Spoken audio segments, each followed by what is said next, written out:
the modern way to buy your next Toyota at WaldorfToyota.com. Tonight, we're on the scene, the deadly infernos here in California.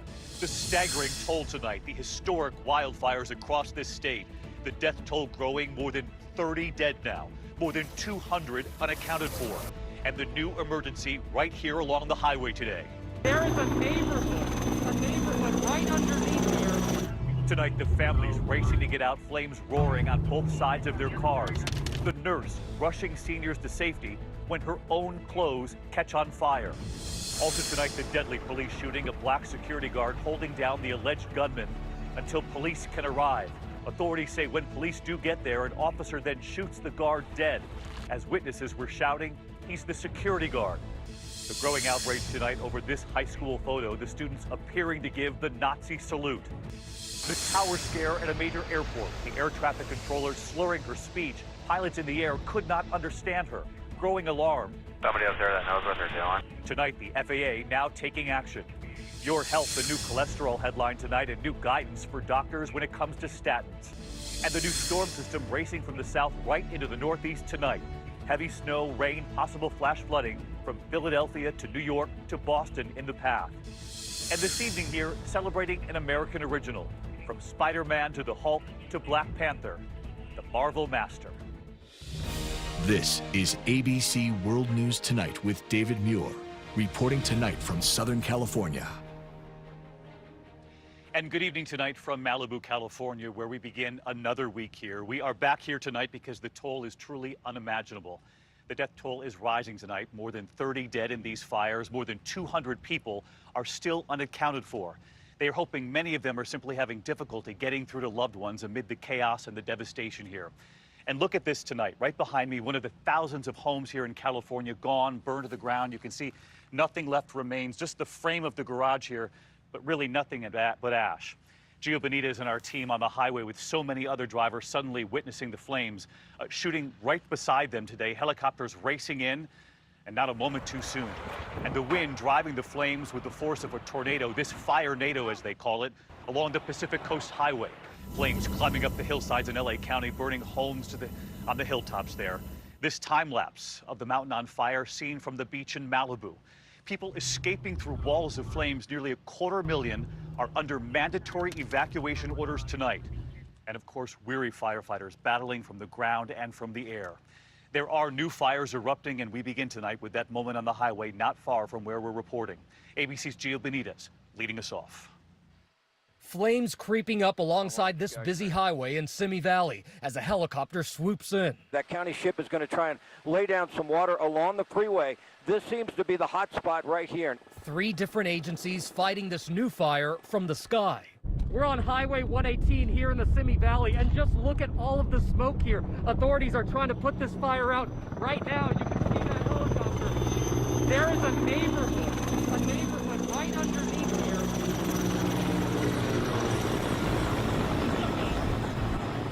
The area where we're standing doused with water. Firefighters here desperately trying to stop the wall of flames before they reach nearby neighborhoods northwest of Los Angeles. There's been a flare-up right here. The dramatic explosion of this new peak fire, one of 2 major flare-ups today, shows how quickly neighborhoods can be threatened. Oh my God. Oh my God. This was a scene over the weekend in Malibu, many narrowly escaping down those streets lined with fire. Please help me, please help me. Rebecca Hackett emerging from this tunnel in Malibu to hot embers pelting her windshield before driving to safety. Please, dear God, let me get out of this. Please, please. Megan Weddle documenting the drive through an apocalyptic hellscape to get to her daughter. Oh my God, I don't know what to do. Much of her neighborhood is gone, but she's heard her house is okay. We spoke with her today about the ordeal. What's going through your heart right now? Let me make it to my kids. I wanted to make sure that I got safe and got to be with my family. But over the weekend, officials with the grim news, 2 people found dead in a driveway in the burn area. And tonight, a glimpse at the destruction, a melted van, a home with only a fireplace left standing, at least 370 homes destroyed so far. And David, that new fire we saw today firsthand, well, firefighters are now getting that under control, but the danger is not over because when these winds pick up, these fires spark up fast, and as you can see right here, they are unpredictable and unforgiving. David. Gio, we're just glad you and the team and all those drivers there on the highway today are safe, but that is a common sight here in California over these last few days. And to the north tonight, outside Sacramento, the Camp Fire in Paradise, California. And as I mentioned, more than 200 people are still unaccounted for. And this was how they had to get out, surrounded by fire, among them a nurse, rushing seniors to safety when she suddenly realized her own clothes were on fire. Tonight, now the discoveries inside charred cars there, and we hear from that nurse who realized she was on fire. ABC's Will Carr is there tonight. Tonight, the search is on for more than 200 people last seen before the now historic campfire leveled the town of Paradise. Search crews are going property by property. You can see the canine there sniffing through the rubble. We've been watching these firefighters go through this destruction by hand. It is a painstaking process as they're trying to clear this area. Oh my God, the tree's burning right next to us. Harrowing stories of survival emerging, many forced to drive through blinding smoke and fierce flames, including Manissa and Kenneth Porter. The fire was above us, the fire was below us, and on either sides. I mean, we were totally surrounded. Neither did a nurse at Feather River Hospital, Nicole Jolly, helping rush elderly patients to safety. We were just clearing out the whole hospital. We put tape on the doors when we knew that that room was evacuated. Then she tried to drive down those hellish streets. I got out of my car because I knew I was going to die if I stayed in my car. I couldn't breathe. The air was so hot. It was burning my lungs. You couldn't see anything. The back of my pants were on fire, and 2 firemen came out and picked me up, extinguished my pants, put me into their fire engine, and put a fire blanket over me. What was the first thing that you said to your husband when you saw him? I just said, I'm alive. I'm here, and I love you. The fire swept through with lightning-fast, brutal force, killing at least 29 people, including 63-year-old Ernie Foss Jr. His family confirming the grandfather and musician was found just feet from his home. And Will Carr joins us live tonight from Paradise, California. And Will, just incredible devastation there behind you. So many homes destroyed, as we could see in your report as well. And you're learning that authorities are now investigating power companies and their power lines as a possible cause here? That's right, David. So many residents had such little time. You can see this burn hose in this yard, and imagine the homeowner out here spraying his home down until there was just no time left. As for the cause of all of this devastation, the power company admits they had an issue with the power line right before the fire broke out. That is now under investigation. David. Will Carr, who's been on the front lines for us for days now. Will, thanks to you again tonight. This could be another very long night ahead. There remains a critical fire danger, really, for most of California tonight. Meteorologist Rob Marciano is here in California as well. Rob? David, it's been over 10 years since we've had a Santa Ana setup this strong and long, a persistent offshore gradient keeping those east winds blowing. And now they've extended the red flag warnings through Wednesday. Critical and extremely critical fire danger once again tonight. And then tomorrow it slides a little farther south to include more of San Diego. Really concerned about that area. Could see winds to 70 miles per hour. It was 2007 the last time we had an event this strong. The results then as well, nothing short of disastrous. David? Rob Marciano, our thanks to you as well. Rob, thank you. And there's one more note before we move on from the fires tonight. President Trump and his tweets as this emergency was unfolding here, families losing loved ones, homes burning to the ground. And tonight here, the LA County Fire Chief was asked to respond to what the president initially tweeted. Here's ABC's Chief White House correspondent Jonathan Karl tonight. Firefighters were doing battle in a suburban hellscape over the weekend when President Trump went on the attack, blaming local officials and threatening to cut federal funding.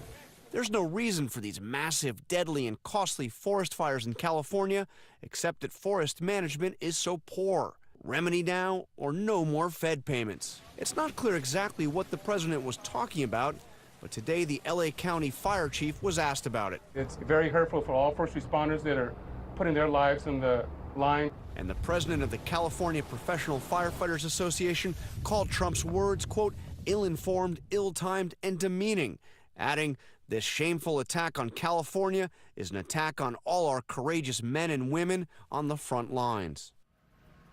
And John Karl with us live tonight from the White House. And John, the president later tweeting out words of support for firefighters. The president did later change his tune, tweeting out support for the bravery of the firefighters and his concern for the tens of thousands who had to evacuate their homes and for the families of those who lost their lives, saying, quote, God bless them all. David? John Carl on a Monday night. John, our thanks to you. There is a lot of other news to get to tonight as well, and we turn now to the growing outrage over the deadly police shooting of a black security guard in Robbins, Illinois. The guard was holding down an alleged gunman until police could arrive, but when they got there, an officer then shot the guard and killed him, as other officers shouted, "He's one of us." Here's ABC's Ariel Reshef tonight. Police swarming this bar outside Chicago, responding to a shooting. One of the officers opens fire on someone with a gun, killing him. But that man was no suspect. He was Jamel Robertson, the bouncer on duty at the bar, who an eyewitness says was trying to stop a possible shooter. Once the police actually shot him, everybody started screaming.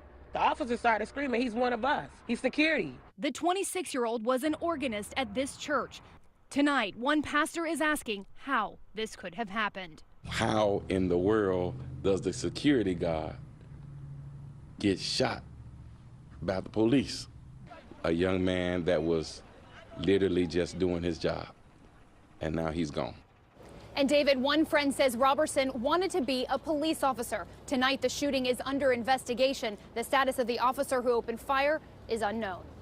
David? Ariel Reshef, thank you. There is an image making news tonight. In it, a group of high school students, all boys, dozens smiling, arms raised, appearing to give the Nazi salute. The school is now responding tonight, and here's ABC's Lindsay Davis. An investigation tonight prompted by this controversial prom photo. Dozens of boys at Wisconsin's Baraboo High School appear to give the Nazi salute while smiling. The picture was taken in the spring, but was recently posted on social media. They were just supposed to give a wave, but some people admitted that they threw it up. This young man in the red tie making what could be the white power OK sign. Several of the young men, who were high school juniors at the time, abstained from making the symbol. One of the boys in the photo tells ABC News he was unaware that the gesture was a Nazi symbol, saying, "I was just following what other people were doing, and I think a lot of people were unaware." The school district releasing this statement. If the gesture is what it appears to be, the district will pursue any and all available and appropriate actions. Because of threats made on the school today, the high school put students in a soft hold, limiting their comings and goings for their safety. David?